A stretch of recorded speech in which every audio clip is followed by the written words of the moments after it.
வணக்கம் வாசகர்களே, நான் செந்தாமரை. எங்கள் ஊர் காயல்பட்டினம் பக்கத்தில் இருக்கும் சின்னதான ஆனாலும் அழகான கடற்கரை கிராமம்.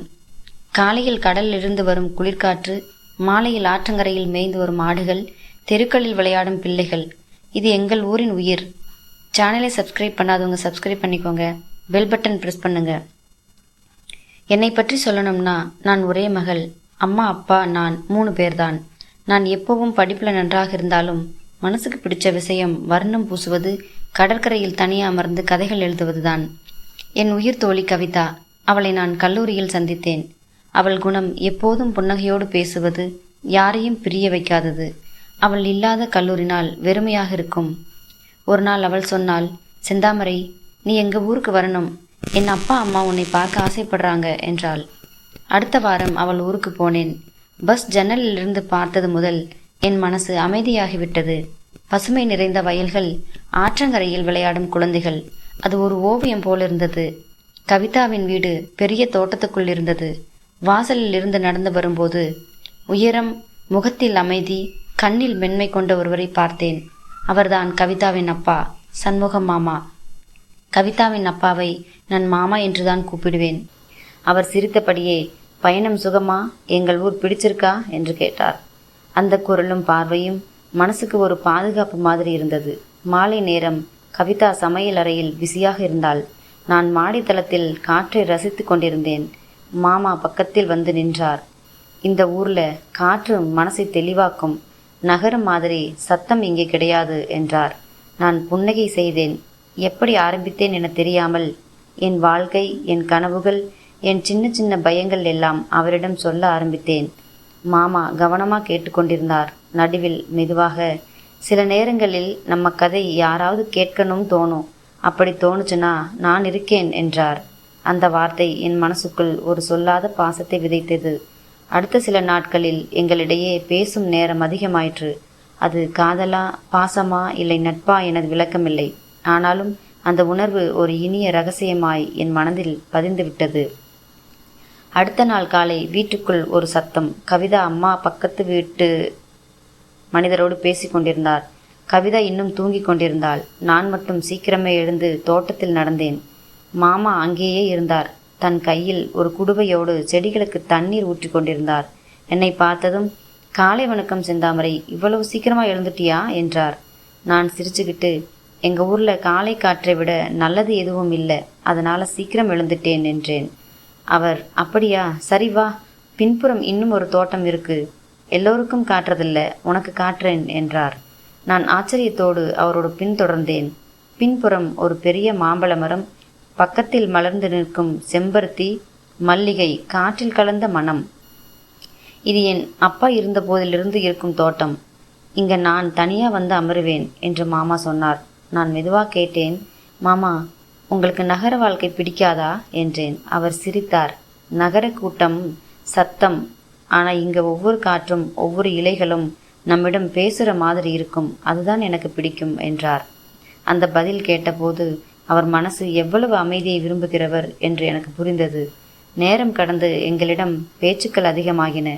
அது எந்த ஒரு சிக்கலான விஷயமோ இல்லை, ஆனால் அந்த பேச்சுக்களில் ஒரு சொல்லாத பாசம், புரிந்து கொள்ளும் பார்வை இருந்தது.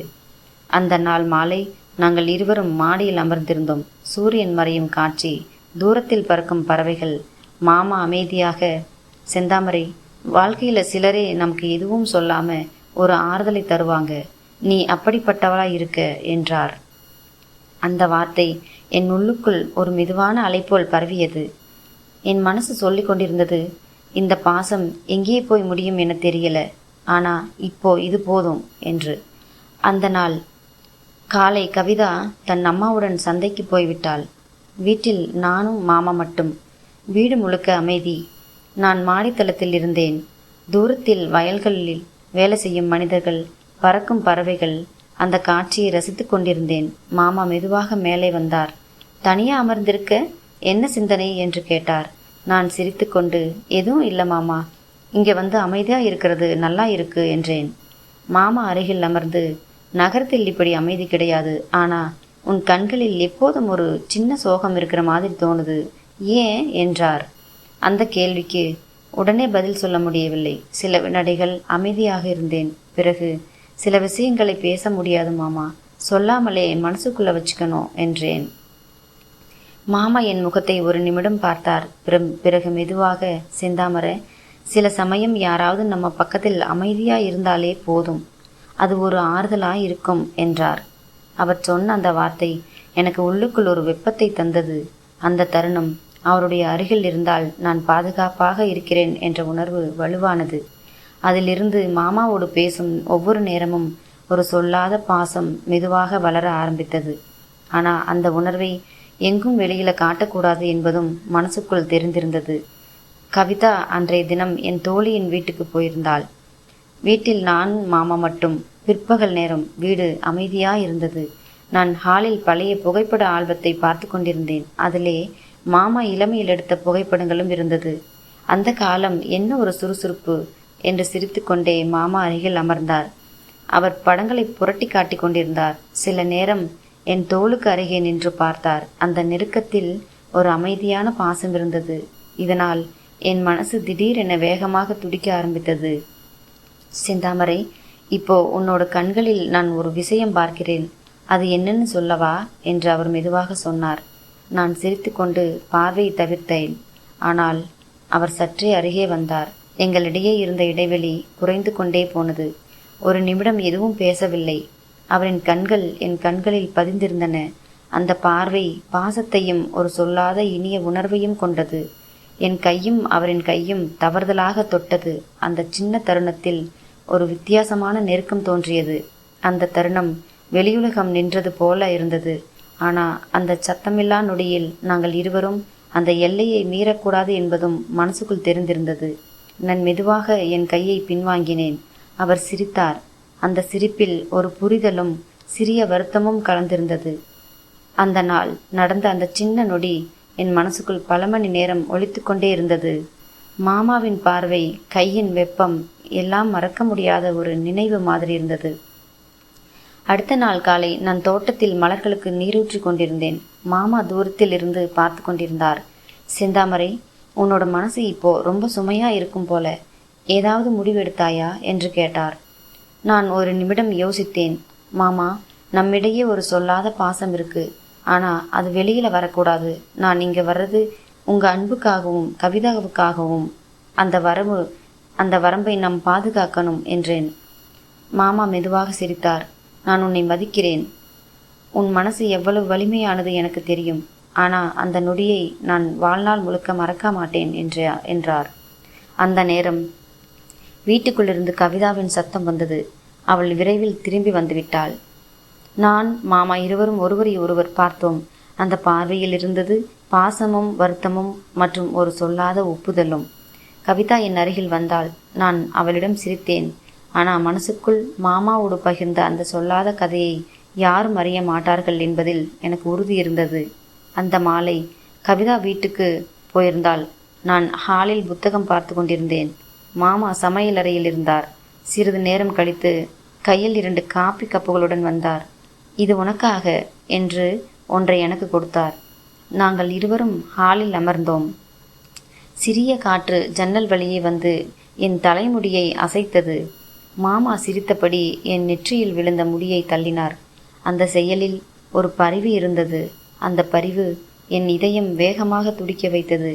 செந்தாமரை, உன் அருகில் இருக்கும்போது நேரம் வேகமா போயிடுறது என்று அவர் மெதுவாக சொன்னார். நான் சிரிக்க நினைத்தேன். ஆனால் வார்த்தைகள் வரவில்லை. எங்கள் கைகள் மெதுவாக அருகே வந்தது. அவர் விரல்கள் என் விரல்களை மெதுவாக சந்தித்தது. அந்த நெருக்கம் சொல்ல முடியாத ஒரு உணர்ச்சி. நாங்கள் இருவரும் ஒன்றும் பேசவில்லை. ஆனால் பார்வைகள் மட்டும் பேசிக்கொண்டிருந்தது. அந்த நிமிடம் அந்த உலகத்தில் நாங்கள் இருவர் மட்டுமே இருப்பது மாதிரி உணர்ந்தோம். அதே நேரம் வெளியிலிருந்து கவிதாவின் சத்தம் வந்தது. நாங்கள் உடனே கைகளை பின்வாங்கினோம். ஆனால் அந்த நொடி மனசுக்குள் ஆழமாக பதிந்துவிட்டது. அந்த இரவு மாமாவின் அருகே அமர்ந்திருந்தேன். அவர் விரல்கள் என் முடியை மெதுவாக சீர் செய்தார். என் மனதில் ஒரு புதுசான அதிர்ச்சி பரவியது. நான் கண்களை மூடிக்கொண்டேன், அந்த தொடுதலை இழக்க விரும்பாமல். செந்தாமரை, இந்த நொடி நின்று போயிட்டால் எவ்வளவு நன்றாக இருக்கும் தெரியுமா என்று அவர் மெதுவாக சொன்னார். அந்த குரலில் ஒரு பாசமும் ஒரு அடக்கப்பட்ட ஆசையும் இருந்தது. நான் அவரை பார்த்தேன். அவர் கண்கள் என்னை ஆழமாக பார்த்தது. அதில் சொல்லாத பல உணர்வுகள் இருந்தது.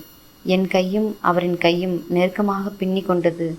அந்த வெப்பம் என் இதயத்தை உருக்கி கொண்டது. நான் வார்த்தை இல்லாமல் இருந்தேன். ஆனாலும் என் பார்வை இன்று ஆனந்த மலையில் நனைவோம் என்று சொன்னது. அந்த நொடியே எங்களிடையே ஒரு மெல்லிய வரம்பு இருந்தது. ஆனால் அந்த வரம்பை நாங்கள் இருவரும் மதித்தோம். ஆனால் அந்த நொடியை அவர் நீட்டித்தார். தாண்டாமல், ஆனாலும் தாண்டும் முன்பே இருக்கும் அந்த அதிர்வை அனுபவிக்க செய்தார். வெளியில் மழை ஆரம்பித்தது. அந்த மழையின் வாசமும் அவர் அருகில் இருக்கும் வெப்பமும் அந்த இரவை மறக்க முடியாததாக்கிவிட்டது. கதை முடிந்தது.